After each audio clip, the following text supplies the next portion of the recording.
Assalamualaikum warahmatullahi wabarakatuh. Yang saya hormati Bapak Buhari SSTP MAP selaku penguji, Bapak Fisika Prasetyo Putra STMT selaku coach, dan Bapak Zulhapi SH selaku mentor. Izinkan saya untuk memaparkan rancangan aktualisasi saya yang berjudul Penyusunan Rancangan Standar Operasional Prosedur Penerjemahan di Bagian Protokol dan Komunikasi Pimpinan. Saya Julita Putri Santosa SS sebagai penerjemah ahli pertama yang bertugas di bagian Protokol dan Komunikasi Pimpinan Sekretariat Daerah Pemerintah Kabupaten Natuna. Berdasarkan Permenpan RB nomor 49 tahun 2014, penerjemah adalah pegawai negeri sipil yang diberikan tugas, tanggung jawab, dan wewenang untuk melaksanakan kegiatan penerjemahan tulis maupun lisan dan penyusunan naskah bahan terjemahan dalam lingkungan instansi pemerintah pusat dan daerah.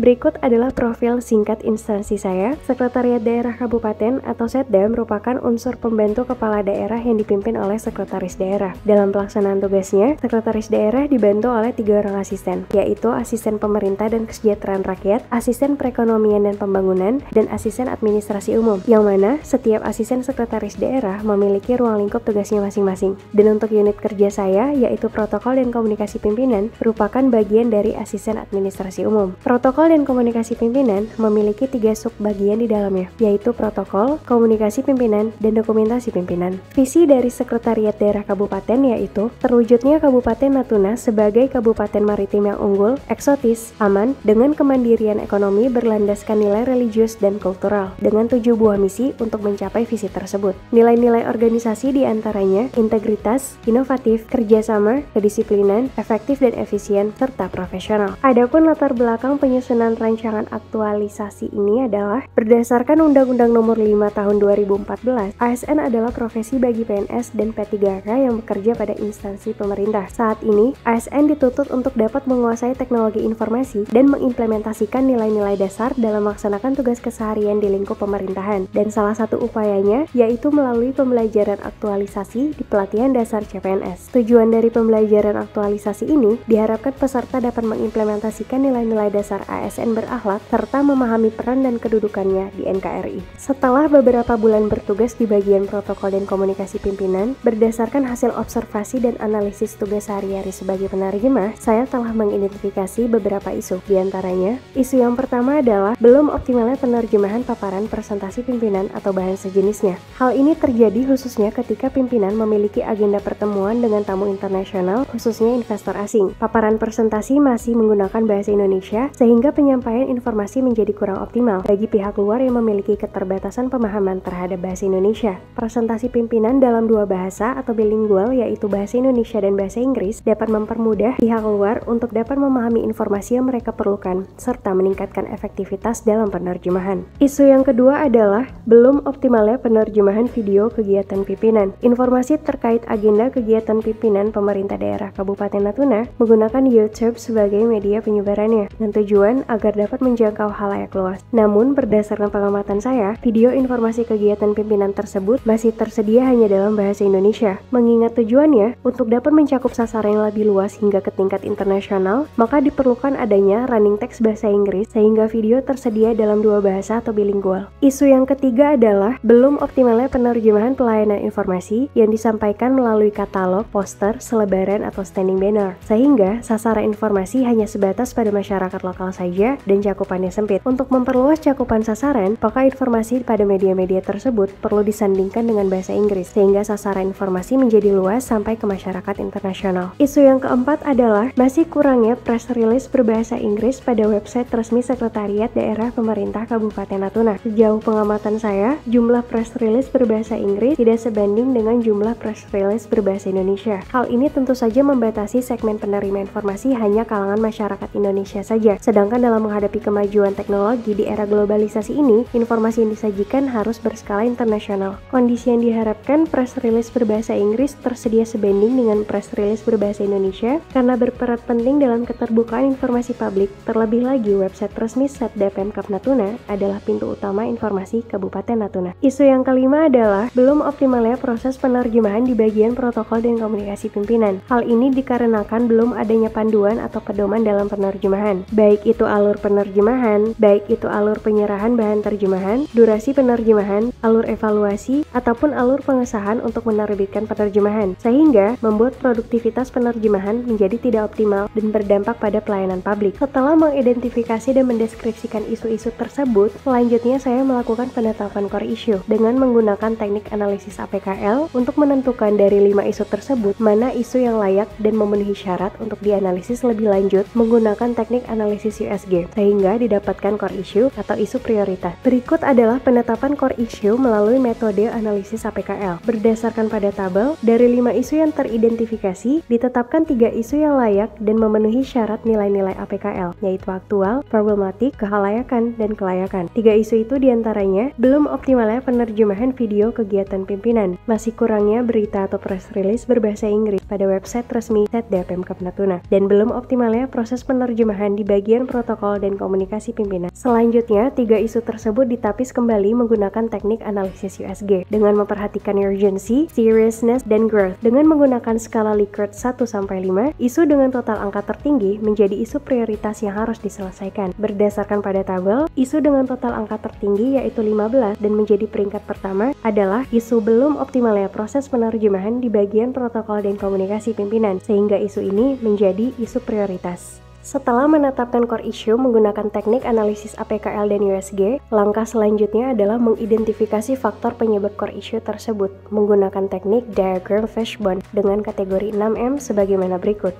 Kategori manpower atau manusia disebabkan karena SDM penerjemah kurang. Untuk saat ini, jabatan fungsional penerjemah adalah jabatan baru dan satu-satunya di bagian protokol dan komunikasi pimpinan Setda Pemkab Natuna. Untuk kategori method atau proses, yaitu tidak adanya alur penerjemahan dikarenakan belum adanya SOP. Kategori machine atau peralatan dikarenakan kurangnya alat kinerja pendukung dan tidak mendukungnya jaringan internet atau server suka tiba-tiba down. Kategori material atau bahan, yaitu ambiguitas kosakata dalam penerjemahan, di mana banyak istilah yang tidak selalu bisa diartikan ke dalam bahasa asing. Kosakata yang spesifik dan struktur tata bahasa tertentu dapat menyebabkan kesulitan penjabaran. Kategori measurement atau pengukuran dikarenakan kurangnya pengawasan dan tidak adanya evaluasi, di mana kedua faktor ini juga disebabkan karena belum adanya SOP. Lalu dari kategori mother nature atau lingkungan disebabkan karena masih minimnya kesadaran pentingnya informasi diterjemahkan ke dalam bahasa Inggris dan masih rendahnya minat literasi terhadap bahasa asing.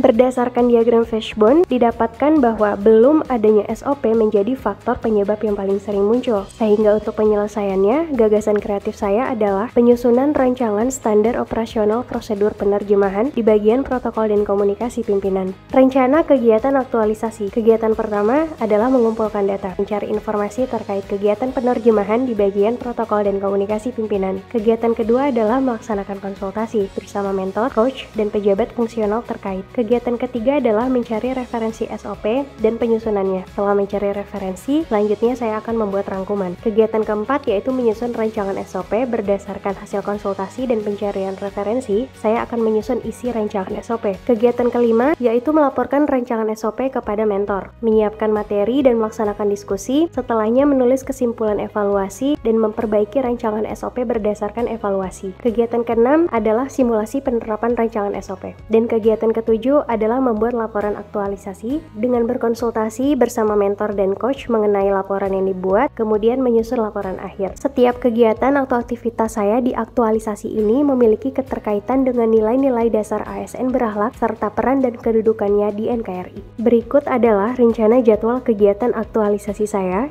yang dimulai pada tanggal 23 September hingga 4 November. Demikian pemaparan rancangan aktualisasi saya. Terima kasih atas waktu dan kesempatan yang telah diberikan. Wassalamualaikum warahmatullahi wabarakatuh.